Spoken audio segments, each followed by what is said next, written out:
Knock at your door and I'm serving like pizza. I got the ice, Italian reach. Bitch, I'm a family man like I'm P. These niggas be shortstops. Derek Jeter. Knock a nigga out like I'm Vegeta. Yo, what's good, YouTube? It's your boy Rod. I'm back with another YouTube video. If y'all today, man, listen, God damn it, listen to me, man. I'm back with a reaction video for y'all, man. This one is titled, "This Soldier Was Famous for His Weapon Choice." Historical Legends Part 3. Now, if I was guessing, man, I'm guessing he's talking about Desmond Doss, the man who ran into the Hellfire battle without a single weapon to protect himself in the Pacific in World War II. But it might not be him. It might be somebody else. So let's see what he's talking about. But before we do see who he's talking about, make sure y'all like, comment, subscribe, and hit that bell for post notifications. Get notified when I post them, you know what I'm saying? Follow my IG and Snapchat and intro and outro. Follow my IG number in the description. It's there along with this video, you know what I'm saying? So go show Mr. Baldwin some love, man. But look. I need more. I need more. I'm trying to get the 10K. I need that. Jesus Christ. What's up with it? I need 10K. Help me get to 10K, please. Help me, please. No, nigga. But hey, man. Also, show my Twitch down below some love, man. My Twitch is down below in the description. Show that Twitch some love, man. I'm getting Duffy on the gaming. Shit. I'm getting Duffy on the gaming. They call me John Sticks, the John Wick of gaming. You already know what I'm saying. Well, you don't know what I'm saying.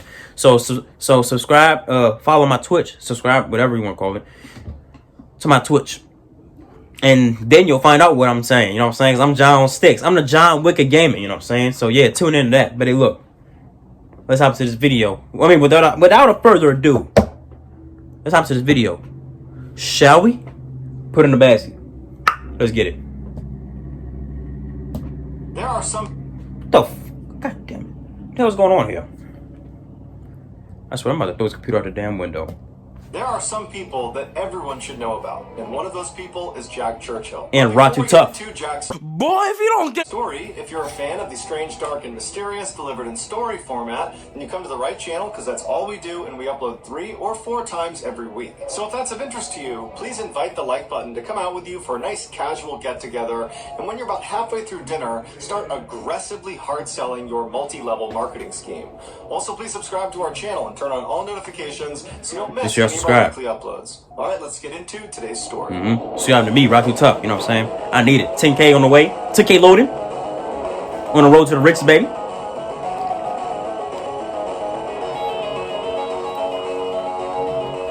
In 1926, Jack Churchill graduated from one of the UK's most prestigious military academies called Sandhurst, thus becoming an army officer.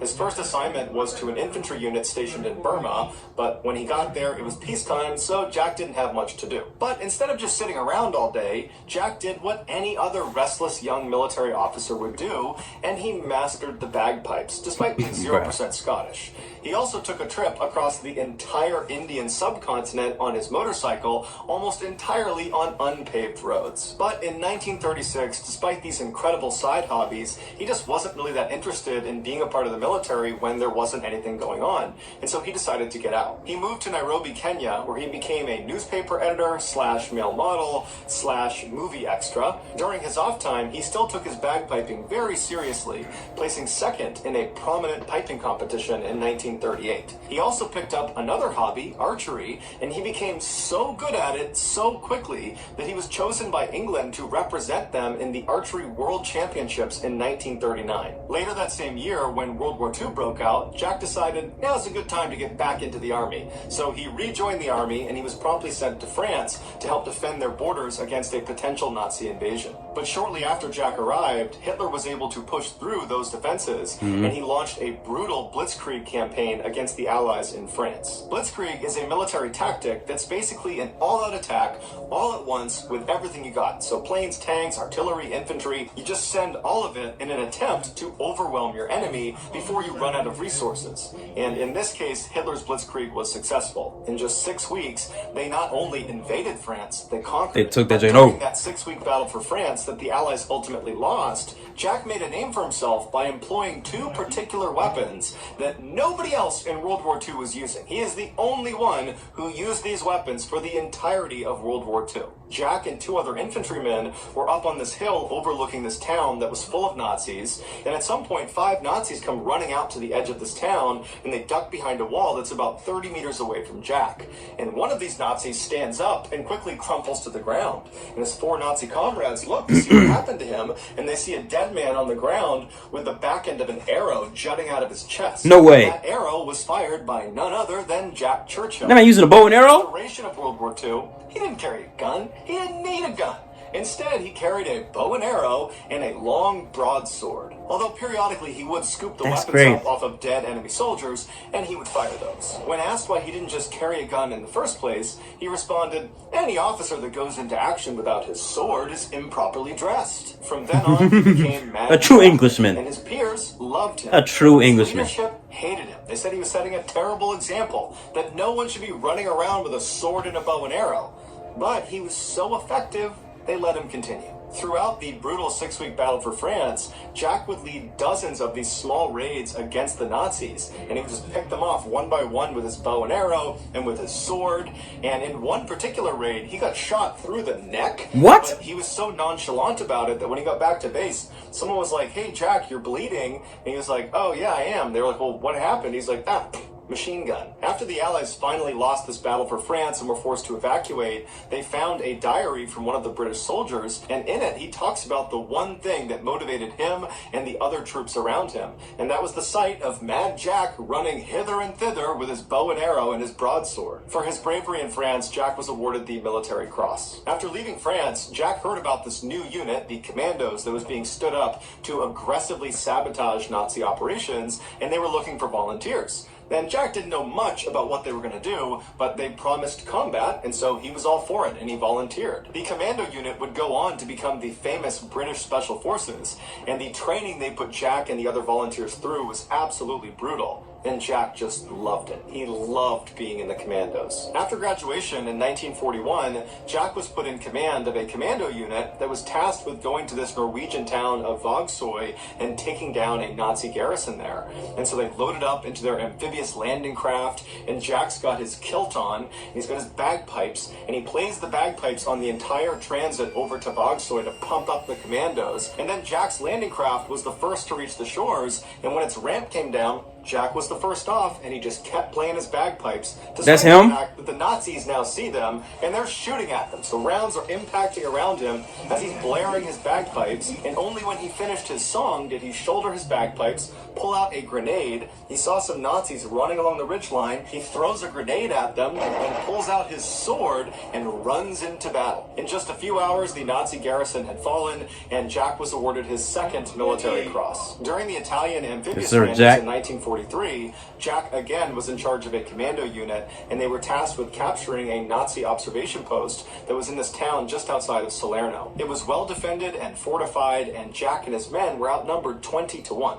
So Jack came up with a genius plan. Instead of using stealth tactics, he broke his small team into 6 different groups, and he placed them all around the outside of this town. And it was nighttime, so the Nazis did not see them setting up.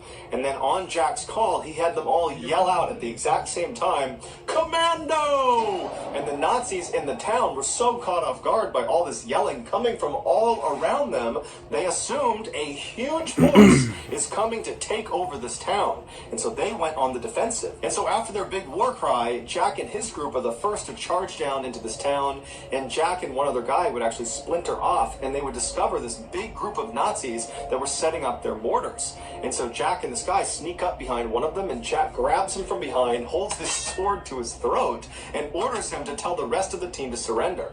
And so the rest of the team, who vastly outnumber Jack and the other guy, they turn around and they see this lunatic wearing a kilt, wielding a sword. He's got bagpipes slung over his shoulder along with a bow and arrow, and they're like, "Okay, we give up." Shortly after, the rest of the Nazis in this town would surrender to Jack and his men, and for his actions, Jack would be awarded the Distinguished Service Order. In 1944, Jack was in Yugoslavia with the commandos trying to capture a strategically valuable location called Point 62. And when every man in his team was either killed or severely wounded, and when Jack had run out of arrows, instead of surrendering, he pulled out his bagpipes and started playing until a grenade detonated behind him, knocking him unconscious. The What? Nazis captured him What? and sent him to Berlin to be interrogated because they believed, because of his last name, Churchill, that he was connected to or related to the Prime Minister, Winston Churchill. He wasn't, not at all, so they ordered Jack to be sent to a concentration camp. On his way out of Berlin, Jack secretly flicked a lit cigarette butt into one of his interrogators' offices, and he lit it on fire, but nobody knew it was him. And so Jack arrives at this concentration camp, and he's only there for a couple of months before he and another British military officer managed to escape by crawling underneath one of the barbed wire fences. They'd slowly burrowed a tunnel without anybody noticing, and then they jumped down into this abandoned drainage pipe, and they crawled out to freedom that way. But their freedom would be short-lived because they only made it a couple of miles before they were recaptured by the Nazis. And so they were ordered to go to another concentration camp that was considered much more secure. But after only having been at this new concentration camp for less than a year, once again Jack was able to escape. This time it was because there was a power outage at the camp, and Jack just put his shovel down and casually walked out the front gates, and nobody noticed. He walked 150 miles through the treacherous terrain of the Alps, surviving on vegetables he had stolen from people's gardens, and then finally, 8 days later, he came across a United States Armored Division, and they took him in and reconnected him with British troops, and then he was ultimately sent back to England. And while Jack was free, he was very frustrated that the war in Europe was effectively over, and he had missed most of it. And so he requested a transfer to go out to Burma to fight against the Japanese in the Pacific Theater, but as soon as he got there, the Americans had just dropped the atomic bombs on Nagasaki and Hiroshima, Japan, abruptly ending World War II. And when Jack heard about this, he was so disappointed he would not get to do any more fighting. He was quoted as saying, if it wasn't for those Yanks, we could have kept this war going for another 10 years. Even though the war was over, Jack desperately wanted to get into combat at least one more time,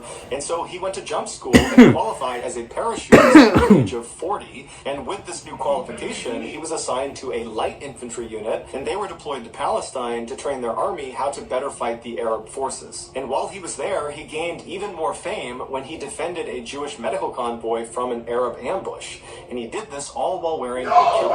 Another time, he and 12 of his men helped evacuate 700 people from a Jewish hospital that was under attack from Arab forces. After Palestine, Jack came back to England and eventually retired from the army, and then begrudgingly took a desk job within the Ministry of Defense. And every day on his commute home on the train, he would take his briefcase and throw it out the window as they were moving. What he had figured out was if he threw it at the exact right moment, it would land in the backyard of his house, and he wouldn't need to carry his briefcase from the station to his house. But he didn't explain that to any of the other passengers on the train. They just figured there's some crazy guy who keeps throwing his briefcases out the window. In his retirement, he also became an extremely talented surfer. And at one point, he wanted to surf the Severn Bore, which is this huge wave in southwestern England that nobody else had surfed before.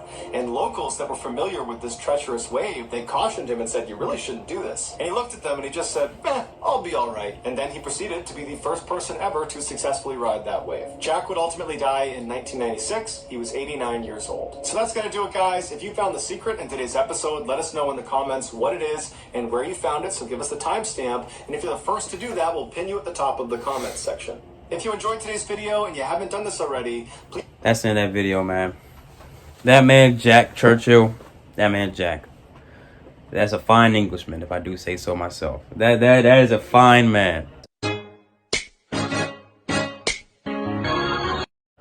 I mean, not like that. Not like that. Jesus Christ. Come on now. Please. Let's keep it professional. Like, come on now. I'm not thinking about that. He's a nice man. That man is amazing. He's amazing.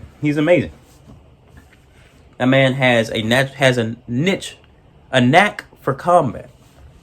That's amazing, man. This story is amazing, man. And that man was old. That man was older than all the other soldiers in World War II. I'm pretty sure, because he said 90. He said he died at 89 in 1996. I mean, excuse my math, but that means he was born in 96.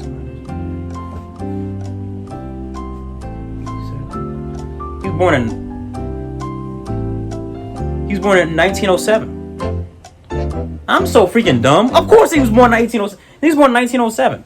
That man was older than everybody else in World War II and still fought valiantly with just a sword, a bow and arrow, and bagpipes, and in a kilt.